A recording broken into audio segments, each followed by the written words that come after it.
김건희 씨의 의혹들을 수사하는 민중기 특별검사팀이 청구를 했습니다. 김 씨의 첫 소환 조사가 이루어진 지 하루 만인데요. 한편 특검의 윤 전 대통령에 대한 재집행 시도는 오늘도 무산됐습니다. 물리력을 행사했지만 완강한 거부로 부상 우려가 있다는 현장 의견을 받아들였다고 특검팀은 설명했습니다. 네, 관련한 정치권 내용들 장현주 더불어민주당 법률위 부위원장, 송영훈 국민의힘 법률자문위원과 자세히 짚어보겠습니다. 안녕하세요. 안녕하십니까? 안녕하세요. 어서 오십시오. 네, 민주기 특검팀이 김건희 씨에 대한 구속영장을 청구했습니다. 특검은 자본시장법, 정치자금법 위반과 알선수재 등의 혐의로 영장을 청구한다고 했는데 첫 소환을 한 지 하루 만에 신병 확보에 나섰습니다. 어떤 이유에서 그랬을까요?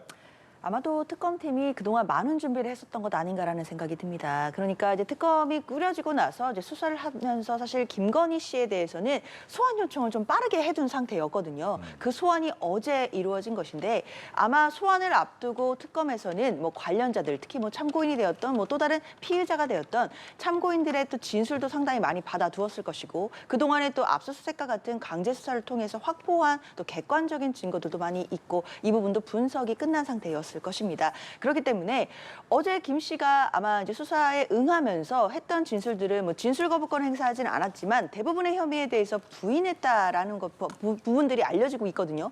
그런데 이제 특검 입장에서는 특검이 지금 수사를 통해서 확보해 놓은 객관적인 증거들이나 아니면 또 다른 관련자들의 진술과는 다른 이야기를 김건희 씨가 했다라고 한다면 사실상 이게 상황과 맞지 않는다라고 판단했을 가능성이 있고요. 그렇다면 지금 어느 정도 사건을 특히 이제 범죄 혐의를 소명할 수 있을 만한 증거가 확보된 상태에서도 지금 피의자가 부인을 하고 있는 상황이기 때문에 사실 이런 상황에서는 증거인멸 우려가 상당하다라고 당연히 연결될 수 있는 사안이거든요. 그렇기 때문에 구속영장 청구로 신속하게 나아간 것 아니겠나라고 생각합니다. 네. 그렇다면 이제 구속영장 발부 가능성은 어떻게 보고 계신지? 일단은 지금 도주의 우려는 없다고 보여지죠. 조사에는 정상적으로 응했고 또 앞으로도 부르면 나오겠다는 입장은 그전에도 밝혔기 때문에 결국에는 증거인멸의 우려가 관건일 텐데 김건희 여사는 본인의 주변 인물들에 대한 사실상의 영향력은 아직까지 어느 정도 있는 것으로 보이긴 합니다. 그리고 이제 여기에 덧붙여서 살펴봐야 될 것이 아무리 증거인멸의 염려가 있다고 한들 범죄 혐의가 어느 정도 상당성을 갖도록 소명되지 않으면 구속영장이 나오질 않죠. 오늘 오정희 특검보가 밝힌 바에 의하면은 자본시장법 위반, 정치자금법 위반, 특가법상 알선수재 이렇게 세 가지 혐의가 적용이 되었다고 발표를 했습니다. 예. 그러면은 자본시장법 위반은 도이치모터스 부분이겠고 정치자금법 위반은 아마 명태균 씨로부터 무상으로 받은 여론조사 등에 관한 것일 겁니다. 그리고 특가법상 알선수재는 지금 본인에게 전달이 되었는지 여부에 대해서 다툼이 있는 통일교 측에서 전성배 씨를 통해서 전달했다고 주장하는 그 뭐 고가의 가방이라든가 그런 선물들이 되겠죠. 그렇다면은 이 부분에 관해서 즉 알선수재 부분에 관해서 어느 정도 범죄 혐의가 소명이 되느냐가 관건일 것 같습니다. 왜냐하면 도이치모터스의 경우는 이제 전주 손모 씨가 방조범으로 이미 유죄 확정 판결까지 받은 바 있지만 그 형이 집행유예였습니다. 그리고 정치자금법 위반의 경우 김 여사 본인이 정치인은 아니고 이 혐의에 대해서는 역시 가장 주된 인물은 윤 전 대통령이거든요. 그렇기 때문에 앞에 두 가지 혐의가 상당한 수준으로 소명된다고 하더라도 그것이 곧 구속영장 발부로 연결된다고 단정지을 수는 없어요. 그러나 특가법상 알선수재가 상당한 수준으로 소명된다고 보면 김 여사가 이 사건 관계인들에게 가지고 있는 영향력에 비춰봤을 때 구속영장이 발부될 가능성이 대단히 높을 것으로 보여집니다. 아마 여기에 대해서는 특검이 자체적으로 좀 검토해보고 고민하는 과정을 거쳐서 청구하지 않았겠는가 보여집니다. 네, 구속영장 발부 가능성에 대해서 같은 의견이신지? 저는 영장이 발부될 가능성이 높다고 생각이 됩니다. 앞서 말씀드린 것처럼 특검이 사실 김건희 씨를 소환하기 전에 상당 부분 지금 수사에서 어느 정도 준비가 되어 있다라고 봐야 될 것 같고요. 지금 빠르게 구속영장을 청구했다라는 것은 범죄 혐의를 소명할 만한 상당한 자신감이 있다라는 표현으로도 보입니다. 그렇기 때문에 지금 김건희 씨가 받고 있는 그 특검법상 수사해야 되는 혐의가 모두 16가지인데요. 그중에 일부만 어제 1차 소환해서 조사를 한 후에 지금 바로 구속영장 청구로 나간 것입니다. 그렇다면 특검으로서는 아무래도 혐의를 입증할 만한 객관적인 증거라든지 아니면 다른 관련인들의 진술은 충분히 확보한 것으로 봐야 될 것 같고요. 그럼에도 지금 김 씨가 이 부분을 부인하고 있는 상황이기 때문에 충분히 증거인멸의 우려는 있다라고 생각을 하는 것 같습니다. 이 부분을 법원이 받아줄 가능성이 높다라고 판단되기 때문에 영장이 청구된 상황에서 발부 가능성도 매우 높아졌다라고 봐야 될 것 같습니다. 예. 자, 오늘 오전 상황으로 가보겠습니다. 김건희 특검이 윤석열 윤석열 전 대통령을 체포하는데 또다시 실패를 했습니다. 특검팀이 물리력도 이번에는 행사를 했지만 윤 전 대통령의 완강한 거부로 무산이 됐다 이렇게 밝혔는데 체포영장 집행 제시도가 끝난 뒤에 윤 전 대통령이 구치소 안에 있는 의무실을 찾은 걸로도 전해졌더라고요.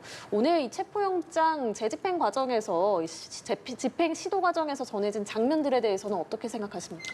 일단 윤 전 대통령 변호인 측의 기자회견만 있었고 지금 특검 측의 입장이 어떤지는 아직까지 제가 구체적으로 접하지는 못했는데요. 다만 그 변호인 측의 기자회견에 의하여 보더라도 윤 전 대통령이 곧바로 의무실을 찾아가야 될 정도로 뭔가 크게 다친 것 같지는 않아요. 그 체포영장 집행 시도가 중단된 후에 변호인과 1시간가량 접견을 했고 그 이후에 의무실을 찾았다라는 것이 지금 변호인들의 설명입니다. 그렇다면은 그것이 대단히 뭔가 큰 물리력의 행사 내지는 강제력의 행사를 통해서 윤 전 대통령이 심각한 부상을 입은 그런 상황으로 보이진 않습니다. 덧붙여서 말씀을 드리면은 윤 전 대통령 측에서는 자꾸 이 체포영장의 집행이 법적인 근거가 없다라고 하는데 형사소송법 81조 3항에 보면은 구속영장이나 체포영장을 집행할 때 피의자나 피고인이 교도소나 구치소 안에 있으면은 그것은 교도관이 집행하도록 되어 있습니다. 그리고 형사소송법 200조의 6에서 체포영장에 관해서 이걸 준용을 합니다. 그렇기 때문에 체포라고 하는 것은 기본적으로 물리력 행사, 즉 유형력 행사를 수반하는 행위예요. 그래서 이것을 위법하다고 말할 수가 없고 변호인들이 이야기하는 형집행법 100조 1항 5호는 그보다 큰 강제력을 어떤 경우에 행사할 수 있느냐에 관한 것입니다. 그래서 법적으로 좀 정확한 설명을 하셨으면 좋겠다라는 말씀을 드리고 한 가지만 좀 짧게 덧붙이겠습니다. 예. 이런 일이 건국 이후에 처음이다라고 변호인들이 주장을 했던데요. 그러니까 구속영장이 발부가 돼서 구치소 안에 있는 피의자에 대해서 다른 혐의로 체포영장을 발부받고 그것을 집행에 나서는 것이 처음 있다는 취지로 이해가 되는데 예. 사실이 아닙니다. 왜냐하면 그 국정농단 특검 때 이미 그런 일이 있었거든요. 2016년 11월 3일에 최순실 씨가 검찰에 의해서 구속이 되고 그 다음에 1월 22일에 여러 차례 소환 요구에 불응한 최순실 씨에 대해서 체포영장이 청구됩니다. 당일에 발부가 되고 그해 1월 25일에 특검이 최순실 씨의 체포영장을 집행해서 데리고 옵니다. 그래서 특검 사무실에 들어갈 때 최순실 씨가 민주주의 특검이 아니다 이렇게 소리쳤던 장면을 많은 국민들께서 보셨거든요. 그 당시 특검 팀장은 윤석열 전 대통령입니다. 그렇기 때문에 변호인들이 이렇게 사실관계가 맞지 않는 이야기를 하는 것은 적절치 않다라는 말씀도 아울러 드립니다. 예. 윤 전 대통령이 이렇게 체포영장 집행에 강하게 거부하는 심리는 무엇일지도 궁금하거든요. 사실 적절치 않죠. 그리고 국민들이 보실 때는 적어도 그래도 전직 대통령이었다는 신분을 생각한다라고 한다면 최소한의 거시는 기대가 있을 거라고 생각합니다. 전직 대통령으로서 물론 지금 비록 내란수계 혐의로 재판도 받고 있고 앞으로도 많은 수사를 받아야 하는 피의자 신분이기도 하지만 그래도 전직 대통령으로서 사법 절차를 좀 준수하고 법치주의에 대한 존중을 하는 모습을 최소한도로 바라시지 않을까라는 생각이 들거든요. 그렇기 때문에 수사에 좀 적극적으로 협조하는 모습들을 국민께 보여드리는 것이 저는 최소한의 도리라고 생각을 하는데 지금 사실 그것과는 거리가 먼 모습들을 보여주고 있기 때문에 국민들께 상당한 실망을 주고 있다라는 생각이 드는데요. 아무래도 지금 법적으로는 특히 내란수계 혐의로 지금 재판을 받고 있는 상황이고 여러 가지 혐의로 특검의 추가 소환 조사 또는 이제 수사를 받아야 되는 피의자 입장에서 아마 법적으로 크게 방어할 만한 내용이 없다라는 판단을 하지 않았을까라는 생각도 듭니다. 그렇기 때문에 뭐 굳이 나아가서 소환 조사에 응한다라고 하더라도 뭐 본인에게 유리한 만한 진술을 할 만한 뭐 그런 상황도 아니고 진술 거부를 모두 해야 되는 상황이다라고 한다면 굳이 나갈 필요가 있겠냐라는 판단을 거치지 않았나라는 생각도 드는데요. 그렇다 하더라도 설령 진술을 거부하는 그런 헌법상의 권리를 쓴다라고 할지라도 일단은 소환 조사에는 응하고 그 후에 진술 거부를 하는 것이 저는 국민들에 대한 도리가 아닐까라는 생각 듭니다. 네, 윤 전 대통령 체포영장 기한이 이제 오늘까지잖아요. 오늘 만료가 되는데 앞으로 특검팀이 어떻게 하리라고 보십니까? 아마 재청구에 나서서 또 신병을 확보할 가능성이 저는 아직도 남아있다라고 생각은 드는데요. 그런데 중요한 것은 이제 오늘 김건희 씨에 대해서 지금 구속영장이 청구가 된 상황이고 예. 아직 영장 실질심사 뭐 날짜라든지 이런 것은 잡히지는 않은 상황입니다. 이런 부분과 함께 고려가 있을 것이라는 생각이 들고요. 그렇기 때문에 윤석열 전 대통령에 대해서도 일단 영장을 오늘까지도 집행을 했지만 실패를 한 상황이고 재청구 관련된 부분도 뭐 바로 하지는 않더라도 시일을 보고 나서 여러 가지 상황 변화를 결과를 지켜본 후에 저는 재청구를 할 가능성이 높다고 생각합니다. 예, 영장 재청구 가능성이 높다라고 말씀을 해주셨는데 어떻게 전망하십니까? 재청구가 실익이 있는지에 대해서는 특검이 조금 고민을 할 것으로 보입니다. 앞서 제가 말씀드렸던 최순실 씨 사례에서도 체포영장을 특검이 한 번만 받았던 것이 아닙니다. 앞서 말씀드렸던 그 2017년 1월 25일 특검 소환 이후에도 또 다른 혐의로 체포영장을 받았는데 최순실 씨가 처음에 나오지 않다가 결국에는 9일이 지나서 자발적으로 소환에 응했던 그런 사례도 있거든요. 그렇기는 한데 지금 윤 전 대통령 같은 경우에는 특검 체포영장 집행에 아주 완강하게 거부를 하면서 그리고 그 안에서 어떤 조그마한 충돌만 빚어져도 오늘 보신 것처럼 마치 상당히 부상을 입은 것처럼 그렇게 변호인을 통해서 알려지고 있는 상황입니다. 즉 본인이 뭔가 탄압받고 핍박받는 듯한 모습을 장외의 지지자들에게 보이고 싶어 하는 것으로 보여요. 그러면은 특검이 과연 윤 전 대통령이 원하는 대로 그 의도를 충족시켜주는 것이 맞는가? 여기에 대한 고민도 저는 아울러 필요하다고 생각합니다. 즉 한마디로 하면은 이른바 윤 어게인이라고 하는 시도에 대해서 특검이 땔감을 제공하는 것이 맞느냐? 여기에 대한 고민이 좀 필요하지 않나 하는 생각이 듭니다. 네, 차명 주식거래 의혹이 불거진 이춘석 의원 당을 탈당하긴 했지만 논란은 계속되고 있습니다. 국민의힘 입장에서는 특검법 당론 발의 그리고 국회의원 300명 전수조사 이게까지 하고 있는데 권력형 게이트라고 규정을 했어요. 권력형 게이트의 의미가 뭡니까? 당연히 이것은 권력형 비리라는 의심이 다분할 수밖에 없는 것이죠. 자, 이 국정기획위원회라고 하는 것이 대통령직 인수위원회를 가름하는 것입니다. 그러면은 인수위의 인수위원이 중요한 국책과제의 정보를 미리 알고 관련 핵심 주식을 그것도 차명으로 신용대출까지 받아가면서 매집을 한다면 그것을 과연 권력형 게이트가 아니라고 할 수 있겠습니까? 그리고 이춘석 의원이 만약에 이런 미공개 중요 정보를 미리 알고 신용으로까지 주식을 사 모은 것이라면 그것을 과연 혼자만 샀을 것이라고 생각하는 국민들께서 얼마나 되시겠습니까? 오히려 얼마나 많은 국회의원들과 또는 정치인들과 이 정보를 공유해서 차명으로 미리 사 모은 사람들이 더 있을 것인가? 여기에 대해서 국민들께서 많이 지금 궁금해하시고 또 한편으로는 허탈해하고 계시지 않겠습니까? 그러니까 이런 문제는 정확하게 사실관계를 낱낱이 규명해야 되는 것입니다. 지난 2022년 대선 과정에서 대장동 게이트와 관련해서 특검을 거부하는 것이 범인이다라고 하는 말이 아주 유행했었죠. 그리고 민주당에서는 지난 3년간 윤석열 정부를 향해서 또 특검을 거부하는 사람이 범인이다라고 하는 말을 되돌려주기도 했었습니다. 이제는 국민의힘에서 똑같이 또 말씀드릴 수밖에 없습니다. 그러면은 민주당이 이춘석 의원을 탈당시킨 것으로 책임을 다했다고 할 것이 아니라 정말로 중립적이고 객관적인 특검에 의해서 이 사실관계가 규명되도록 해야 될 것이다라는 말씀을 드립니다. 이춘석 의원의 개인 일탈이 아니다. 권력형 게이트다. 글쎄요, 뭐 야당으로서는 당연히 이 부분에 대해서 공세를 펼 수 있고 뭐 공격할 수 있다고 생각은 합니다. 다만 뭐 특검 얘기까지 나가는 건 저는 좀 너무 나간 정치 공세가 아닌가라는 생각은 좀 들거든요. 지금 일단 이춘석 의원에 대해서는 민주당에서는 뭐 탈당을 했지만 이건 징계를 회피하기 위한 목적으로 보고 제명 조치까지 하긴 했습니다. 물론 국민들 보시기에 뭐 당에서 제명된 게 얼마나 큰 불이익이겠냐라고 보실 수도 있겠지만 그래도 당에서 당적을 가지고 정치를 하는 또 국회의원들 입장에서는 제명이 되고 또 이런 상황에서 제명이 되면 앞으로 복당이 상당히 어려운 부분들이 있습니다. 이런 또 정치적인 또 손해도 있는 부분들이 있고 그리고 당으로서는 제명이라는 나름의 초강수를 두었기 때문에 이 부분에 대해서 또 수사기관이 엄정하게 수사를 해줄 거라고 믿고 있습니다. 뿐만 아니라 이재명 대통령도 휴가기간 중임에도 엄정하게 수사해라 이런 지시를 내렸거든요. 그렇기 때문에 사실 이런 상황에서 저는 뭐 특검을 할 상황은 아니다라는 생각이 들고 특히 경찰이 25명 규모의 지금 전담 수사팀도 꾸렸다라고 합니다.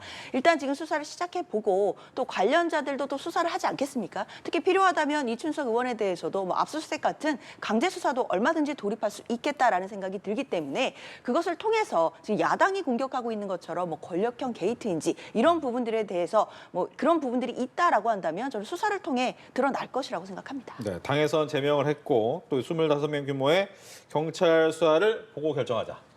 수사가 신속하게 되는 것이 중요합니다. 수사팀의 규모가 중요한 것이 아니라요. 왜냐하면 이 사건은 아주 중요한 특징이 증거가 대부분 의원회관, 의원실 안에 있을 가능성이 높고 그다음에 핵심 인물이 국회의원과 그 보좌관이기 때문에 그 수단이 된 휴대전화를 포함해서 두 사람 사이의 통신 기록, 문자 메시지, 뭐 SNS, 메신저 대화 내용 이런 것들을 다 조기에 확보하는 것이 대단히 중요합니다. 그렇지 않고 만약에 휴대전화가 포맷된다거나 또 혹은 의원실 안에서 많은 증거가 사라지게 되면은 아무리 수사팀이 방대해도 증거 수집에 한계가 있을 수 있어요. 그런 점에서 지금 필요한 것은 조속한 압수수색 영장의 청구와 발부를 통한 압수수색의 집행입니다. 즉 강제 조사에 나서서 휴대전화와 의원실 내에 있는 증거를 확보하는 것이 대단히 중요하다라는 말씀을 드리고요. 앞서 제명 이야기가 나와서 조금만 덧붙이면은 민주당에서 과거 김남국 전 의원의 코인 사건이 있을 때 윤리감찰단이 자체적으로 조사를 하려고 했습니다마는 김남국 의원이 탈당을 해버렸죠. 그러고 나서 복당하는데 만으로 1년이 채 안 걸렸습니다. 그것도 어떻게 복당을 했냐면은 더불어민주연합이라고 하는 민주당의 비례위성정당에 입당을 하는 방식으로 일종의 정치적 우회상장을 통해서 복당을 했기 때문에 지금 이춘석 의원이 탈당을 하고 나서 마치 제명에 준하는 효과를 부여하겠다고 하지만 그것이 얼마나 말이 지켜질 것인가에 대해서 지금 국민들로부터 의문을 받고 있는 상황이다라는 점도 좀 분명하게 직시를 하셨으면 좋겠습니다. 민주당이 더 추가 조치해야 되는 거 아니냐? 그런데 사실 정당이 수사기관은 아니기 때문에 우리 민주당 입장에서 수사를 할 수 있는 상황은 아닙니다. 압수수색권이 있는 것도 아니고요. 그렇기 때문에 정당으로서는 제명 조치라든지 이런 부분들이 할 수 있는 최선의 조치는 다 했다라는 점도 좀 말씀을 드려야 될 것 같고요. 다만 이 부분에 대해서 엄정한 수사를 요청하고 있고 또 경찰에서도 전담 수사팀을 꾸려서 아마 앞으로도 신속한 수사에 나갈 것으로 예측이 되는 만큼 좀 수사 결과를 기다려보면 될 것 같고요. 그리고 오늘 한준호 최고위원이 의미심장한 말씀을 하셨습니다. 체포동의안이 오면 인정에 이끌리지 않겠다라는 말씀까지 하셨거든요. 그렇다면 이것은 사실상 민주당으로서는 이 부분에 대해서 전직에 그러니까 그 직전에 우리 정당이 소속되어 있다는 의원이었다라는 부분을 생각하지 않고 원칙대로 하겠다라는 입장을 표명한 것이기 때문에 이런 부분들에서 좀 국민들께서 판단을 해주시지 않을까라는 생각합니다. 예. 자, 오늘 나온 여론조사 결과 보겠습니다. 지난 4일부터 6일까지 전국 지표조사 진행된 결과인데요. 자, 이재명 대통령의 지지율이 직전 조사보다 1%포인트 상승한 65%로 조사가 됐습니다. 또 정당 지지도도 보겠습니다. 민주당은 1%포인트 상승해서 44%로 나타났고요. 또 국민의힘은 1%포인트 하락한 16%입니다. 이 국민의힘 지지율이 또다시 최저치를 경신을 했기 때문에 먼저 국민의힘 쪽에 여쭙겠습니다. 어떻게 해석하세요? 정말 아프고 무겁게 받아들여야 된다고 생각을 하고요. 이런 말씀을 거의 매주 방송에 나와서 드리고 있는데 당의 변화가 더뎌서 대단히 답답해하시는 당원과 지지자가 많이 계실 거라고 저는 생각합니다. 이 16%라고 하는 숫자는 어느 정도로 엄중한 것이냐면 3년 5개월 전에 국민의힘이 정권 교체에 성공했을 때 대선 득표율이 48.6%였습니다.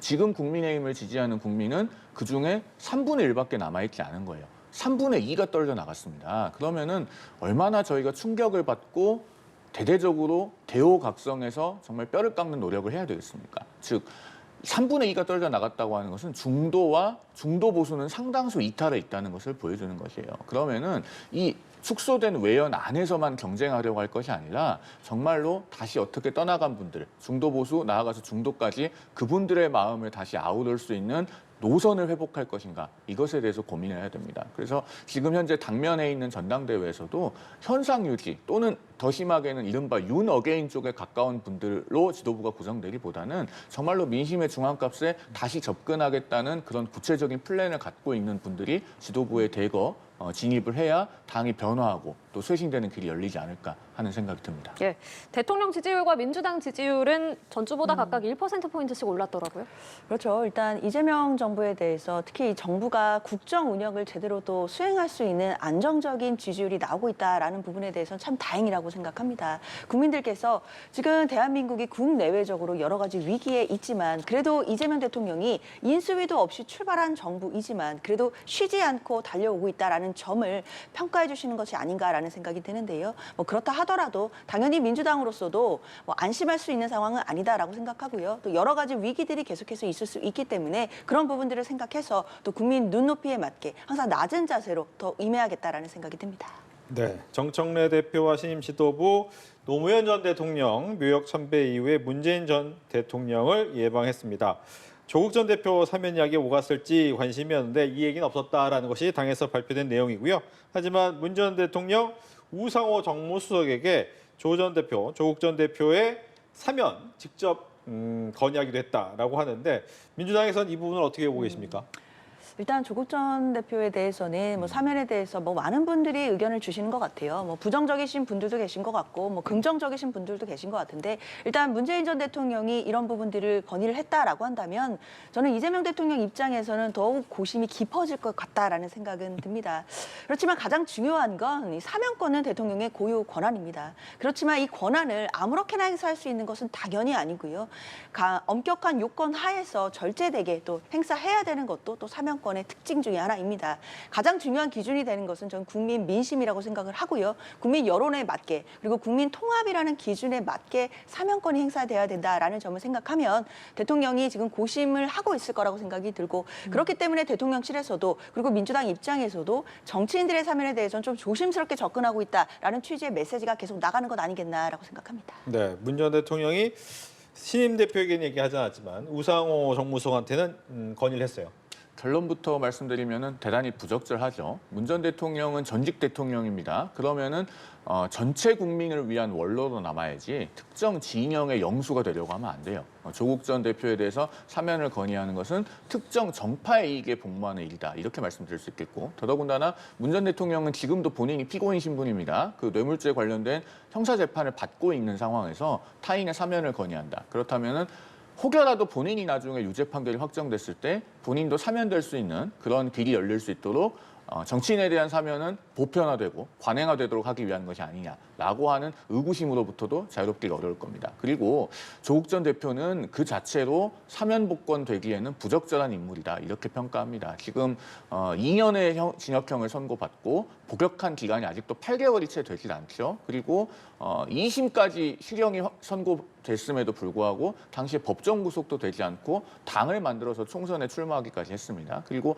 본인이 근본적으로 반성하고 있는지도 의문입니다. 대법원 판결이 선고됐을 때도 사실과 법리 판단에 대해서 할 말이 많지만 말을 아끼겠다라고 했는데 그것은 판결에 대해서 진심으로 승복하고 반성하고 뉘우치는 사람의 자세가 아니죠. 이런 경우에 사면이 반복된다면은 언제까지 정치인이고 권력이 있으면은 이렇게 쉽게 죄를 면할 수 있는가라는 점에 대해서 정말 국민들께서 계속 통탄하시게 될 거다라는 말씀을 드립니다. 네, 조국 전 대표가 광복절 특사 심사 대상에 오른 걸로 전해졌습니다. 물론 이재명 대통령의 최종 결정이 남아있긴 합니다만 송영국 의원께서는 부적절하다라고 논평을 해주셨고 이에 대해서는 어떤 입장이십니까? 일단 명단에는 조국 전 대표가 들어가는 있지만 뭐 말씀 주신 것처럼 대통령의 최종 결단이 남아 있습니다. 아직 이재명 대통령이 어떻게 결단할지는 알려진 바가 없기 때문에 결과는 좀 기다려 봐야 되겠다라는 생각은 드는데요.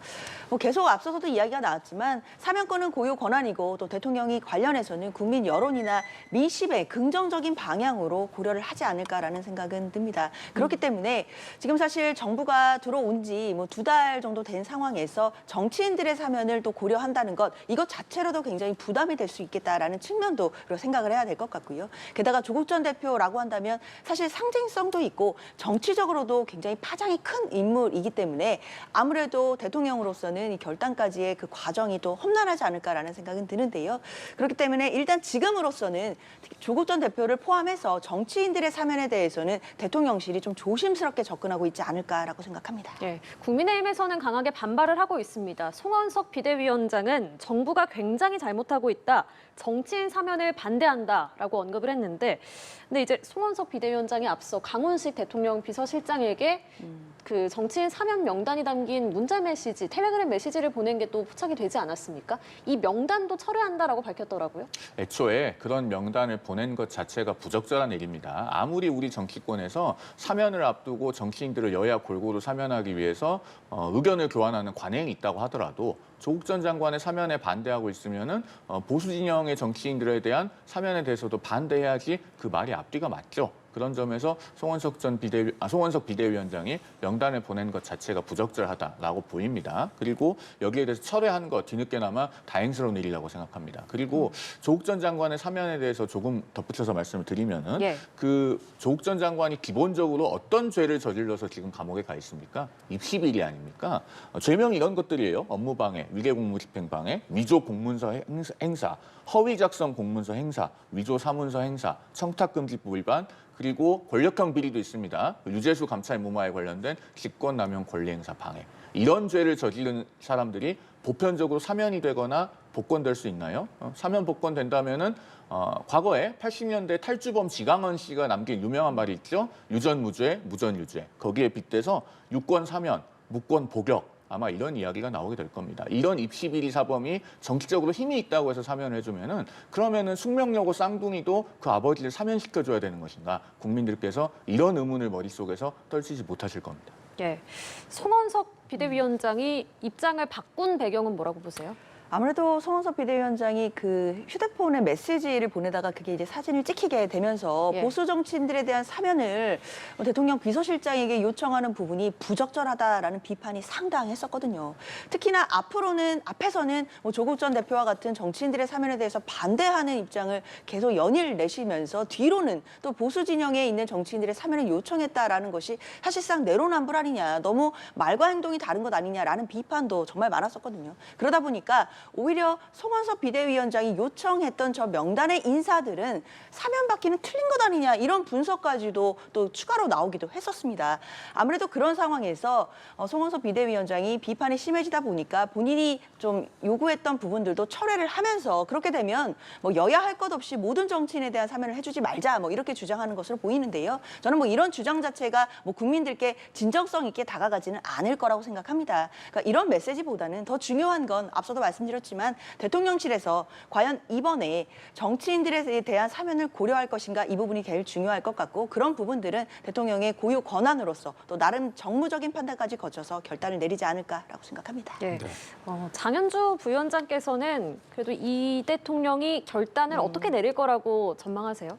사실 뭐 저의 뭐 바람이나 이런 부분을 차치하고서 생각해 본다면 지금 상황에서 특히 이제 이 정부가 출범한 지 이제 2달을 조금 지났거든요. 이런 상황에서 정치인들에 대해서 사면을 하는 것 국민적으로 봤을 때 별로 좋지 않은 영향을 미칠 수도 있겠다라는 판단을 할 수도 있습니다. 그렇기 때문에 계속 앞서서 이야기가 나왔던 것처럼 정치인들의 사면에 대해서는 좀 조심스러워하는 기류가 계속 있었던 것을 고려한다라고 생각한다면 결국 조국 전 대표를 포함해서 정치인들에 대해서는 이번 첫 사면에서는 사면이 이루어지지 않을 가능성이 그래도 남아있지 않나라고 생각을 합니다. 예. 이번에는 정치인 사면은 없을 것 같다라고 조심스럽게 예측을 해주셨는데 어떻게 생각하세요? 오늘 열리는 사면심사위원회가요. 답정너 사면심사위원회가 될 가능성이 높습니다. 답정너라고 하는 것은 답은 정해져 있으니까 너는 대답만 하면 된다라는 뜻의 줄임말이죠.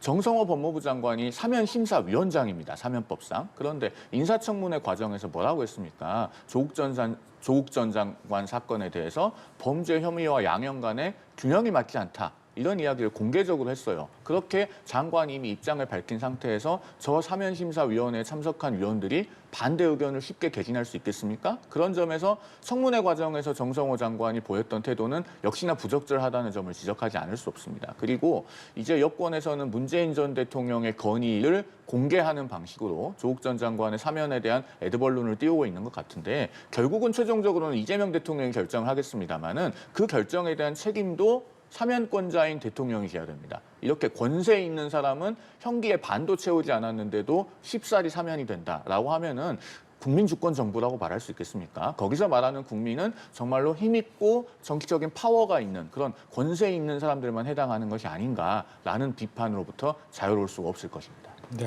국민의힘 전당대회 이야기하겠습니다. 당대표에 5명이 나왔는데 컷오프가 있었죠. 김문수, 안철수, 장동혁, 조경태 후보가 컷오프를 통과했고 초선의 주진우 의원이 탈락을 했습니다. 반탄 2명, 찬탄 2명으로 대결 구도가 나누어진 모습인데 앞으로 당권 레이스 경쟁은 어떻게 진행될지 국민의힘부터 듣겠습니다. 일단 반탄 대 찬탄이라고 말씀을 해주셨는데 저는 변화 쇄신파 대 현상 유지파 이렇게 개념 규정을 하는 편입니다. 앞서도 정권 교체에 성공할 때 얻었던 48%의 득표율에서 16%로 당의 지지율이 크게 축소됐다고 말씀을 드렸습니다. 그런 점에서 변화와 쇄신이냐 아니면 현상 유지냐 이것이 전당대회에서의 핵심이 되어야 된다라고 생각을 하고요. 그렇게 보면은 이제 변화 쇄신파라고 평가할 수 있는 조경태 의원, 안철수 의원 그리고 현상 유지파에 가깝다고 볼 수 있는 김문수 전 대선 후보 그리고 장동혁 의원 이렇게 지금 본선에 올라간 상황입니다. 주진우 의원이 4명 안에 진입하지 못한 것은 아무래도 인지도의 차이를 극복하기 어려웠던 것으로 보여요. 왜냐하면 예비 경선의 방식은 당원 3,000명에 대한 여론조사가 50% 그리고 일반 국민에 대한 여론조사가 50%인데 이 일반 국민 여론조사는 역선택 방식 과반기 조항이 있다고는 하지만은 전화 면접 조사 방식이 있기 때문에 인지도가 높은 후보가 아무래도 유리할 수밖에 없습니다. 그리고 주진 의원이 뭐 대선 후보라든가 또 혹은 뭐 당내 최다선 의원이라든가 이런 분들과 경쟁하기에는 인지도가 조금 모자랐던 것으로 보입니다. 어쨌든 주진 의원이 지금 그 본선에 진입하지 못했기 때문에 이분의 선택도 앞으로 대단히 중요할 거라고 생각합니다. 그동안에 내놓았던 메시지를 보면은 그래도 당의 변화가 필요하다는 데에는 어느 정도 생각을 같이 하고 있는 것으로 보이기 때문에 앞으로 주진 의원이 변화설 심파 쪽에 힘을 실어준다면은 상당히 또 경선에서 의미 있는 움직임이 전개될 수 있지 않을까 하는 생각을 해봅니다. 네, 국민의힘 당대표 베이스 어떻게 보고 계신지. 일단 저는 가장 큰 문제점이요. 국민들께서 지금 국민의힘의 전당대회 과정에 대해서 큰 관심을 가지고 계시지 않다라는 부분이 가장 큰 문제라고 생각합니다. 지금 사실상 뭐 그들만의 리그처럼 국민의힘 내부에서만 뭐 반탄이다, 찬탄이다 뭐 이런 구도로 당권 레이스가 펼쳐지고 있지만 많은 국민들이 관심을 주고 계시지는 않는다라고 생각이 들거든요. 이렇게 관심을 받지 못하는 이유는 결국 그동안 국민의힘이 쇄신한다, 뭐 혁신한다라는 이야기를 계속 해왔지만 좌절돼 왔던 혁신 위의 어떤 모습들을 보면서 국민들께서 과연 국민의힘이 제대로 반성할 진정성이 있는지, 진심이 있는지 이런 부분에 대해서 많이 실망하신 것 아닌가라는 생각이 듭니다. 앞서 윤희숙 혁신위원장이 나름대로의 인적 쇄신안도 내놓았지만 사실 국민의힘에서는 이 부분에 대해서 전혀 반응이 없는 것으로 보였거든요. 그런 상황이라면 사실상 전당대회를 통해서 당대표가 누가 된다고 한들 과연 국민의힘이 진정으로 변화하고 혁신할 수 있겠느냐 이 부분에 대한 국민들의 회의가 있으신 것 같습니다. 그렇기 때문에 지금 큰 관심을 받지 못하고 있는 것 아닌가라는 생각이 들고요. 그리고 오늘 이제 컷오프로 주진우 의원이 컷오프가 된 후에 4명 구도가 되면서 찬탄 반탄 구도가 된 것으로 보이기는 하는데 그럼 앞으로 중요한 것은 조경태 의원과 안철수 의원이 과연 단일화를 할 수 있을지 저는 이런 부분을 좀 눈여겨봐야 된다라는 생각이 듭니다. 아무래도 지금으로서는 뭐 송 변호사님 설명해 주신 것처럼 현상 유지파라고 볼 수 있는 그런 이제 반탄파 후보 2명과 그리고 이제 찬탄파 후보들인데 그 조경태 후보와 안철수 후보가 만약에 막판에 단일화를 할 수 있다라고 한다면 좀 당 내에서도 이런 구도 자체가 좀 변화할 수는 있지 않을까라는 생각도 해봅니다. 네, 현상 유지파의 경우에는 지금 아무래도 전 유튜버를 했던 강사와의 면담 등등이 좀 논란이 될 수도 있을 것 같은데 이런 것도 나중에 표심에 좀 영향을 줍니까? 특히 오늘 김문수 전 대선 후보가 했던 발언은 대단히 부적절하다고 생각합니다.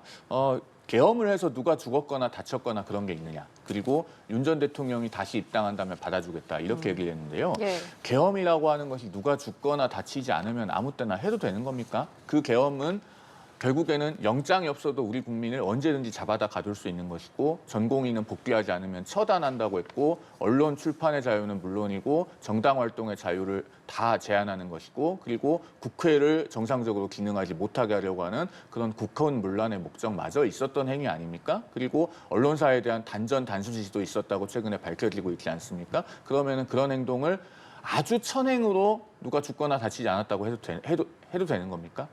이렇게 말씀하시면 안 되는 거예요. 12.3 비상계엄은 정말 그날 밤에 대한민국이 벼랑 끝으로 떨어질 뻔한 일이었습니다. 그런데 집권 여당 대표부터가 즉각적으로 계엄에 반대하고 위헌 위법한 계엄을 막겠다고 하고 20명 가까운 여당 의원들까지 합세해서 계엄 해제 표결을 신속하게 진행을 하고 그리고 군경은 위헌 위법한 계엄에 부역하지 말라는 메시지가 여당 대표 발로 지속적으로 나가고 그리고 그 명령에 소극적으로 임한 군인들이 있었기 때문에 아주 천만다행으로 누구도 죽거나 다치지 않았던 것입니다. 절대로 이런 말씀을 하셔서는 안 되고 이런 말씀은 즉각적으로 사과하고 취소해야 됩니다. 그렇지 않으면은 국민의힘 전체에 이것은 중대하게 해를 끼치는 언행이자 나아가서 우리 국민들 상당수가 국민의힘으로부터 더 등 돌리게 하는 말씀이다라는 점을 분명하게 짚고 넘어가지 않을 수가 없습니다. 예.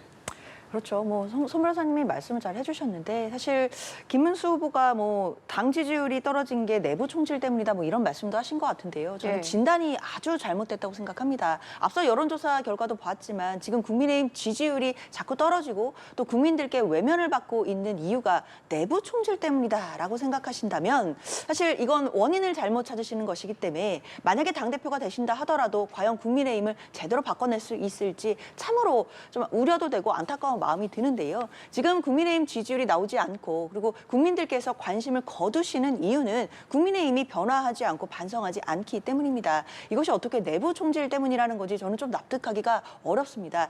사실상 책임을 또 다른 사람에게 돌리는 듯한 이런 발언보다는 지금 국민의힘의 상황이 무엇 때문에 잘못되었는지를 스스로를 더 돌아보고 당 자체도 당원들도 그리고 당에 있는 지도부들도 본인 스스로를 먼저 돌아보는 자세가 되어야만 그래야 국민의힘이 변화하고 반성할 수 있는 계기가 어느 정도 마련되지 않을까라는 생각도 듭니다. 네. 자, 끝으로 이 부분도 짚어보겠습니다. 감사원이 정책 결정에 대한 감사를 폐지하기로 했습니다. 이 대통령이 제도 정비를 지시한 지 13일 만인데 이 결정은 어떻게 보십니까? 저는 이 부분은 바람직한 방향이라고 생각합니다. 사실 정권이 바뀔 때마다 지난 정부에서 했던 뭐 명백하게 위법한 행위였다, 뭐 위법한 부분들이다 이런 부분들은 수사할 수 있겠지만 그런 것이 아니라 나름대로의 정책적인 판단으로 그 당시에는 가장 합리적이고 나은 방향으로 생각해서 정책적인 결정을 한 부분들을 사법의 잣대로 사후에 들여다보는 것 자체가 사실상 이런 것들이 주는 공무원 세계에 대한 시그널 자체가 굉장히 부정적이다라는 평가들이 있어 왔거든요.